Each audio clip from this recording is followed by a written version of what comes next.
Hi there, my name is Ron Rogers, and I've had a lot of you request for me to talk about my career, the decisions I made, good, bad, and that, and their results. Now, I want to tell you, I made a lot of decisions. Some of them I thought were big, some of them I thought were small, and some of the most inconsequential decisions I made had some of the biggest impact.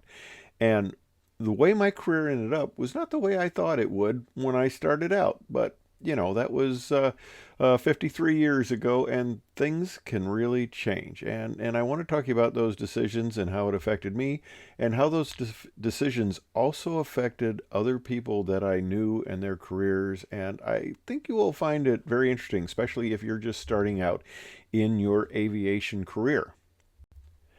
Now, when I was 5 years old, I was on my bicycle. I remember exactly where it was. It was about a block and a half from home on Highland Avenue. I pulled over in the side of the road on my bicycle and I looked up and I saw this contrail. And I thought about it. I thought, I want to make scratches in the sky like that. I want to be a jet pilot. And of course, at the time when I was a kid, there was a lot of stuff. There was Steve Canyon. I mean, to be a jet pilot was just the absolute most cool thing you could do in life. I mean, how many kids, when they're 5 years old, say, I want to be a middle manager in a dead end job, and have to suck up to my boss to get anywhere? No, nobody says that. Everybody wants to be a pilot, a fireman, an astronaut, something cool like that. Nobody says, I want to sell whole life. Not, well, maybe they do, but not many people I knew. So my sister, who was 8 years older than me, was interviewing at nursing schools, and she interviewed at the Mercy Hospital in Iowa City. We lived in Iowa City, and she interviewed there. And after we got done with the interview, I think I was about 7 years old or so, the nun turns to me and she says, "Well, what do you want to do when you grow up?" And I said, "I want to be a jet pilot." And I remember, I think it was probably the tree towards the far left there, that as we're walking out, my mom stops and she says to me, "You should just say that you didn't know what you wanted to be." Like being a jet pilot was just too outlandish of a dream. But I did want to be a jet pilot. But there was a reason why that was kind of frowned on in my family. My dad, the one directly below me there, was a forward air controller in World War II, and this is one of those ubiquitous pictures of somewhere in France. He is spotting enemy installations, calling in airstrikes and things like that. And he did not have a good feeling about military aviation in World War II. He talked about the sky being full of bombers, seeing airplanes come out of the sky every day. He even told an incident where he tried to shoot with his 45 at a Focke-Wulf 190, and he was a private, and the lieutenant said to him, "Don't do that. You won't hit him, and if anything, you'll just tick him off, and he'll come back and strafe us for real." So my dad did not want me to be an Air Force pilot, military pilot of any sort, but I wanted to fly. So I go down to the local airport, and they have the Piper 140s. That's their aircraft that they taught, and what I later did learn to fly in. But I talked to them, and I had jobs washing dishes at the University of Iowa, and it didn't pay a whole bunch. I think it was about $1.30 an hour or something like that. Not good pay at all. And looking at the cost of flight instruction, which back then actually was relatively cheap compared to what I hear these days, which is shocking, in fact, in some respects. But I could get one lesson a month. That was the best I could do. I could pay for one flight lesson a month. Well, I must comment the people at the Iowa City Flying Service. E.K. Jones, who had it later, wouldn't care for me too much when I started the skydiving operation. But basically, they told me, says, "You'd just be wasting your time and money, because only flying once a month would not do it." And yeah, they were right. You gotta do it a lot more than that, or you're just relearning what you learned 30 days ago again. But of course, there were air shows. And at Iowa City, we actually had an air show, and the Navy brought in a P3, and there's my wife there. The taxiways for an airplane this large are quite narrow, and unfortunately, when he was leaving, the pilot ended up taxiing off the hard surface, and he buried the gear in the what at the time was rather a soft structure. this airplane is plenty heavy anyway, so it doesn't have to be terribly soft to bury it.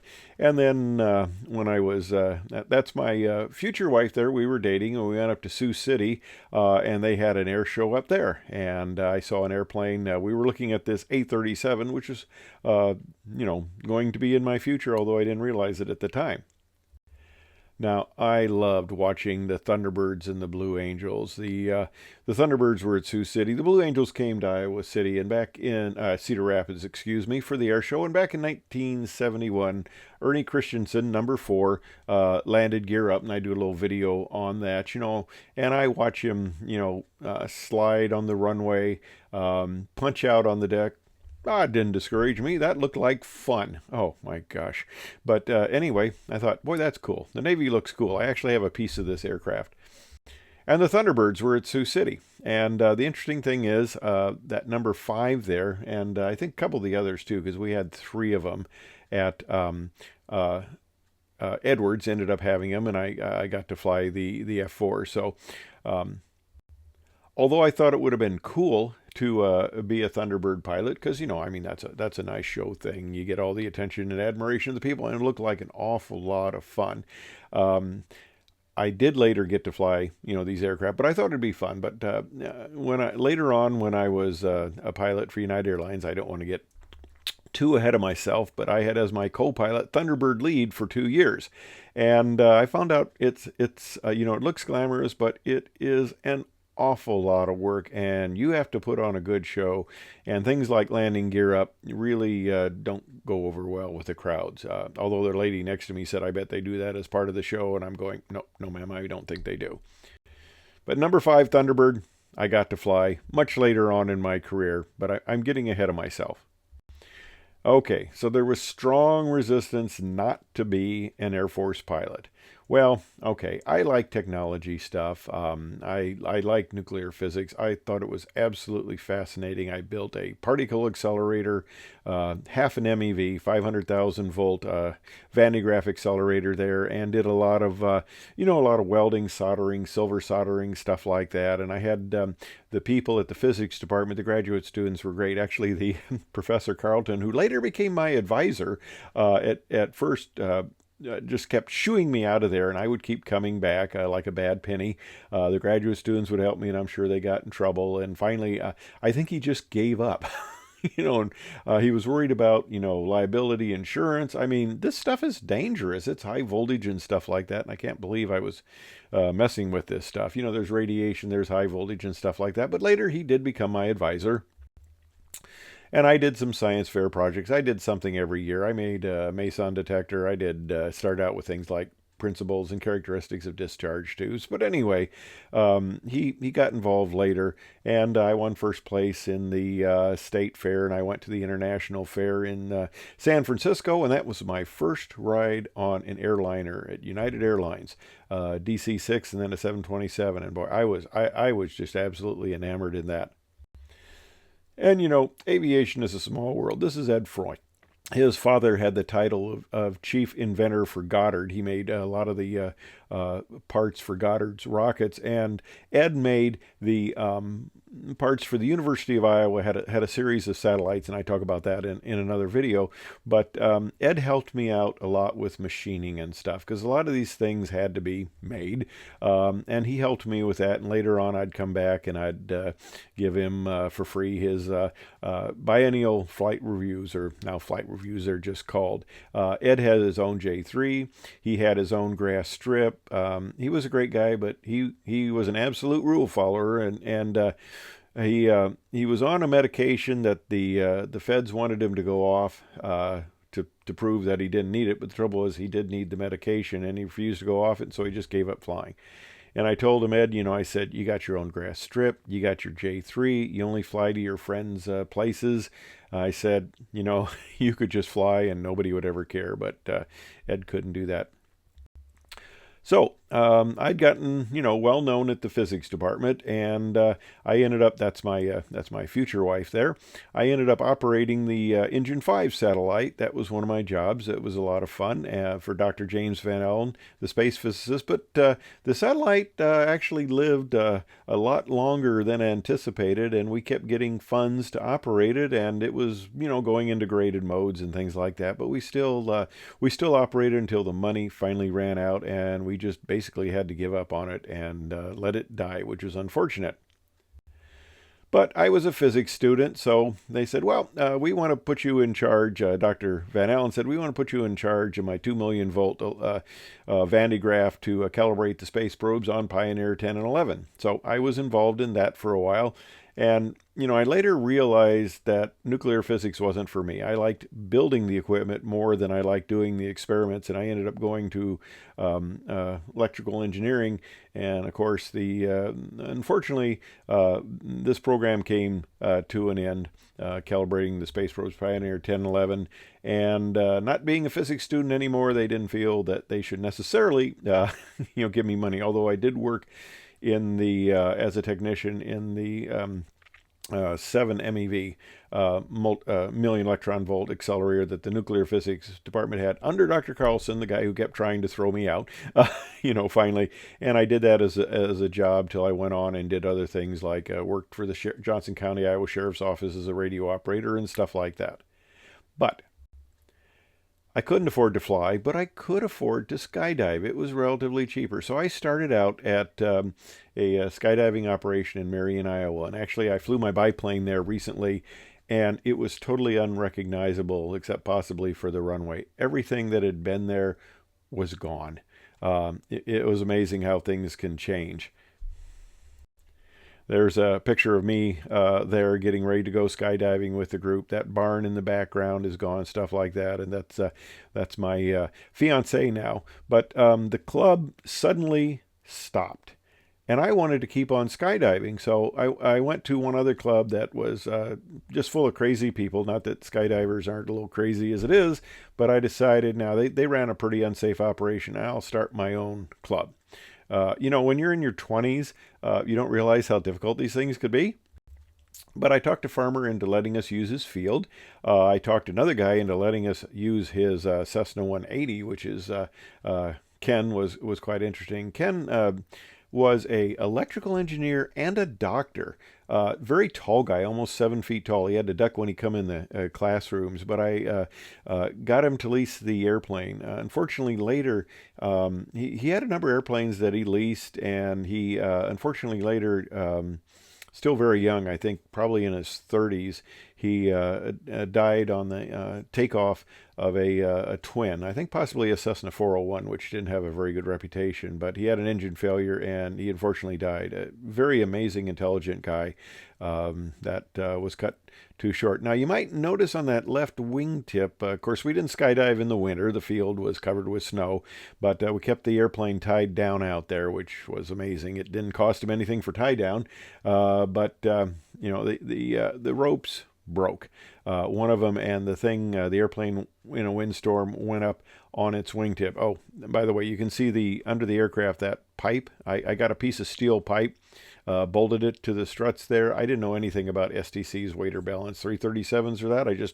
We needed a step, so I got a pipe and bolted it on. And I talk about that when I talk about skydiving in some of those videos. But that wingtip kind of got bent.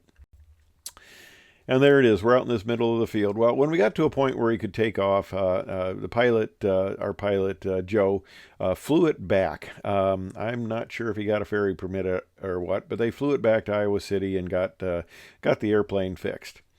Oh, one other thing is I arranged to have our own fuel out there, and I got with a distributor. Now, the local Iowa City manager did not like that at all. He wanted me to buy fuel from him, but I was getting a good discount and from a different distributor, and he tried to shut it down, but he couldn't. So the politics was very interesting. I wanted to actually operate off the Iowa City airport, but he wouldn't let me. So be that as it may.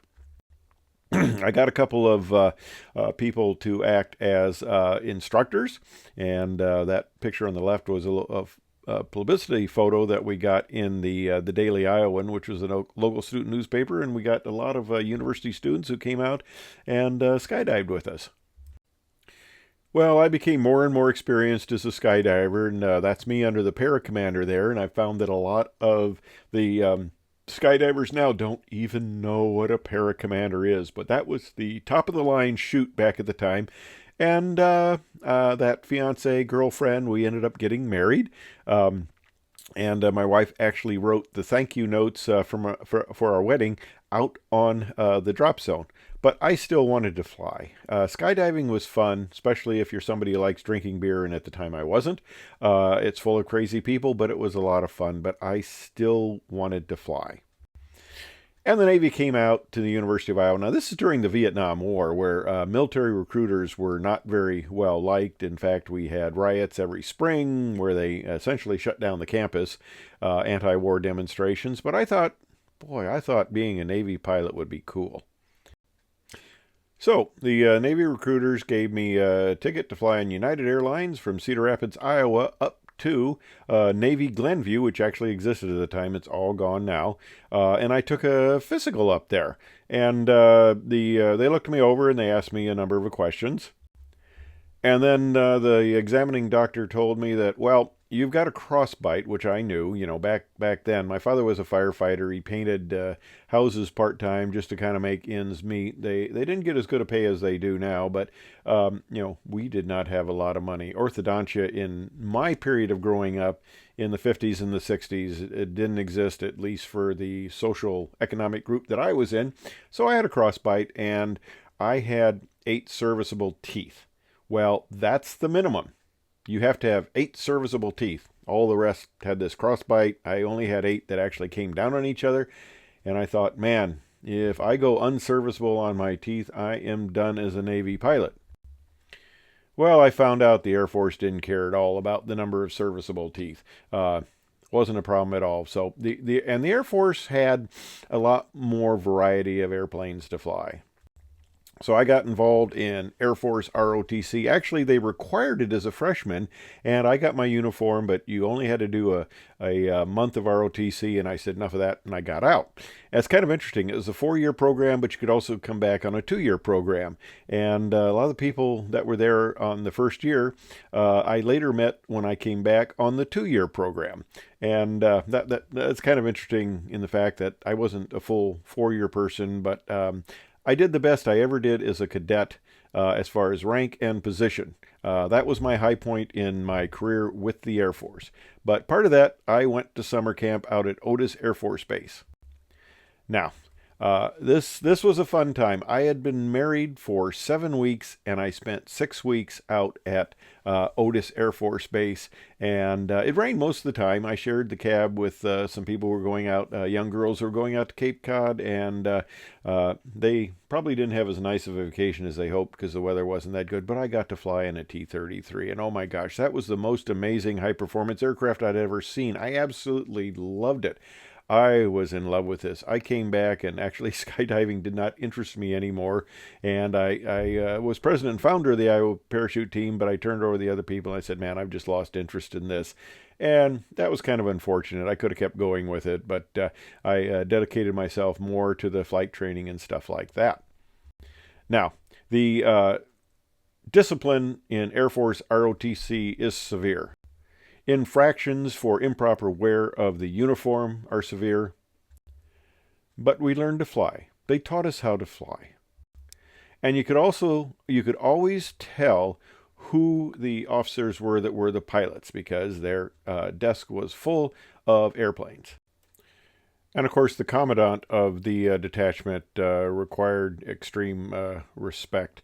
And, well, these slides were part of a dining out that we put together as rather humorous. So they're rather exaggerated. This wasn't the way it really was. But as I mentioned, I was the Cadet Corps commander. I was also at summer camp chosen.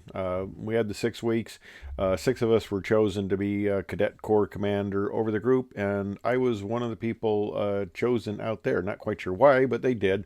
And so I was the leader of the cadets in summer camp, and then when I came back, I ended up doing the same thing back in Air Force ROTC, I guess. But in our Air Force ROTC, we did a number of things. I was involved in a number of projects, and that's my wife there on the left. And on the right is the wife of Major Corder, who was our aviation advisor. And she said something to my wife that later on became something extremely important to observe, and that was basically bloom where you're planted. Well, I rose in position in the cadet corps. There's us out there, some of my fellow cadets. But they taught me how to fly, and in 6 weeks, I flew every day, sometimes even twice a day. There's Major Corder. He's got one of the old parachutes there. That was one of our humorous slides for the presentation. But in 6 weeks, I had my private pilot's license, and I was having fun. I joined a flying club. That's Russ, a friend of mine there, who we've sort of lost contact. We actually remade contact during one of these, with YouTube, because he recognized one of the projects we had worked on together. This airplane, by the way, we had 6 people in this club. The most experienced member of the club took off, and I talk about this in another video. It had a low ceiling, good visibility, but low ceiling, didn't realize it. The Venturi attitude indicator took a long time to spin up. And he came out of the got disoriented, came out of the clouds, crashed, killed himself, and of course destroyed the airplane. So I got in another club. Russ was actually in this club, and we learned to fly aerobatics. And okay, what do I got? I got like 40, 50 hours, and I'm learning aerobatics in a Citabra. We had a lot of fun. That was just a blast. And the club had a number of aircraft, and there's another longtime friend of mine, Bob. Bob and I grew up just half a block from each other. I knew Bob since we were 4 years old, and we both went to the University of Iowa together, both got in Air Force ROTC together, and both actually went to Vance Air Force Base together for pilot training. Now, there is, this, and that Malibu, that car on the right there that my wife's parents gave her when she went into college. I wish I still had that 1970 Malibu. That's a classic aircraft. I see a classic car. I see it at all the car shows. But that was a Piper Arrow there, and we actually flew that into Blakesburg with Russ and I. That was kind of an interesting time. That is Blakesburg, Iowa. The Antique Aircraft Association Airport is not the best airport suited for this sort of airplane, but I was gaining complex and retractable gear time. I mean, this was cool. I went into Air Force pilot training with about 150 hours. Now, one of the projects I did, and Russ was involved in this, that's kind of when we made contact on YouTube when he saw this, but Bernard Westfall, a graduate of the ROTC program, flew this aircraft into Iowa City, and that was kind of interesting. Iowa City is not an airport that facilitates this aircraft very well. He made several approaches before he got to the point where he could put it down, and they put it up on a pedestal here. I want you to notice the size of the trees there. And we took on, I headed up this program, an Air Force ROTC project of cleaning this airplane up and making it look nice. And there's us installing a new canopy. Somebody had broke it, and we got a new F-86 canopy, but unfortunately somebody broke that one too, trying to get items out of the cockpit there. But here is the finished item. Now, one thing that's interesting here is I just, on my own, there was no committee. Nobody asked for a committee. I just designed a paint scheme on my own, just basically to cover up the markings that the Air National Guard had on the aircraft. And I thought red, white, and blue is patriotic, make it kind of look like the Thunderbird. And it's interesting. That's me on the far left up there, up on the wing. This paint job was later repainted. Now this has been about, the initial photograph is about 45 years ago. It has been repainted several times, and they just copied my paint scheme, which I thought was funny as could be. And you notice how big the trees are. Actually, the evergreens grew up, were cut down. They put this group of trees in there, which grew up. And there's the aircraft. It looked good for a while, but it kind of got in a bad paint situation. Now, as part of Air Force ROTC, they would come into Iowa City with T-28, and we would go to various places. We went to the Air Force Museum, and of course, that is a very historic XB-70. And at the time, a lot of these aircraft just set outside. As you probably know now, if you've seen the museum recently, these are all indoor, which they should be. Every single aircraft that's there is historic. This aircraft had a speed record, and of course it looks terrible setting out there now, but they refurbished it. But one thing we did, we went and we got to see a lot of various, different operations. We went to see Minuteman, this was a Titan missile silo.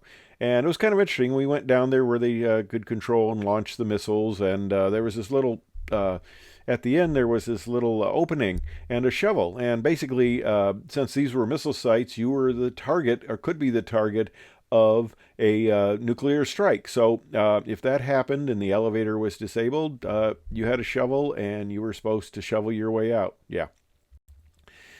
Well, this is a house my dad built shortly after World War II, and he kept it as a rental. And when we got married, this was our first house in Iowa City. And of course, we're starting our life out. We're having friends and stuff like this. This couple was a good friend of ours. Unfortunately, they divorced not too long after this, and my wife still keeps in contact with Sue, but the other guy is long gone.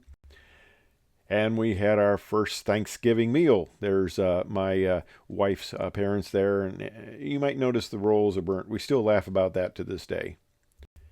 We were about 2.5 years in that house going on. I'm getting my engineering degree. She's getting her nursing degree, and it's getting close to graduation.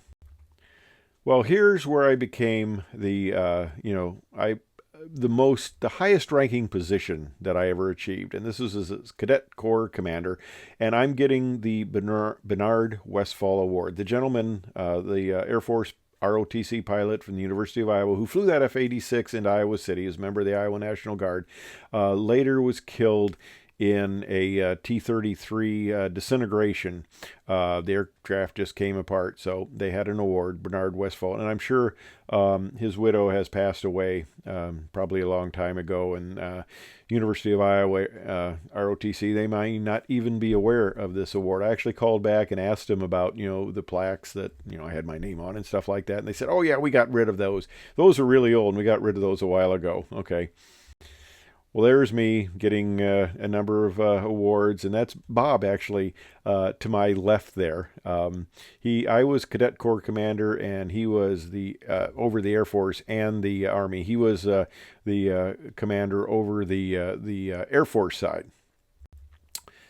And my wife took a little candid picture of me. Okay, no sense of failure. We got married, of course. About 2 years in, we had our first child, and you will see him crop up here in his aviation career. But, no sense of failure, no idea that, maybe I could wash out like 25% of the pilots did. But no problem whatsoever. Now, here's one of the, of course, there's many decisions. Like, I got out of the Air Force ROTC and then wanted to get back in, and they let me back in. Okay, they accepted me for pilot training. I went through, I did well. I got my private pilot's license, and then they come up and say, well, we can send you to Williams Air Force Base in about a month, or we can send you to Vance right now. Well, I had graduated. I had, no job prospects because I had not interviewed like everybody else in electrical engineering and got a job lined up. So I was going to be without, pay work, although my wife was working at the hospital, but it was becoming more of a problem because she was becoming more and more ripe. So she had to quit that job. So, okay. Williams, no. I wanted to go right now So I went to Vance Air Force Base. Now, that was a decision that probably would have drastically changed my career because of events that happened with one instructor at Vance. And of course, the other issue was I had decided to go in right now. Another guy in our unit decided, no, I'll wait a month. Well, he ended up being delayed a year. They had a sudden cutback, because the Vietnam War was coming to an end and they cut back on pilot training. So instead of waiting a month, he waited a year. In fact, and he was sent to Vance. I was at that time that he came to go through pilot training. I was an instructor in C flight. He came to B flight. I could have been his flight instructor with this time gap. I had went through my pilot training, went through training as a T-37 instructor, came back and I was on the line. I could have been his flight instructor. And of course, that was interesting, but we said, hey, I'm going on vacation for 2 weeks, but when I come back, let's get together for dinner and stuff like that. Fine. Okay, I come back from my vacation, and I go over to B flight, and I go, hey, where is he? And it goes, oh, he washed out. And I go, what? In that 2-week period, he had left the program. Oh my gosh. It's Air Force pilot training is different, and I'll talk about that in the next follow-on. As you can imagine, this is going to take a while, and these are just a few of the decisions that I was faced with and made. Some were made for me, some I made, some I thought were inconsequential that turned out to be very consequential, but I think you'll find it's interesting. And there's some aspects of my Air Force career that took some very different turns than I wanted or anticipated. And it just didn't work out the way I had thought it would. Because when I went in, I was going to be career Air Force, no question about it. And in a short 6 years, things changed a lot. Hey, thanks for watching, and stand by for the next installment. I hope you found it interesting.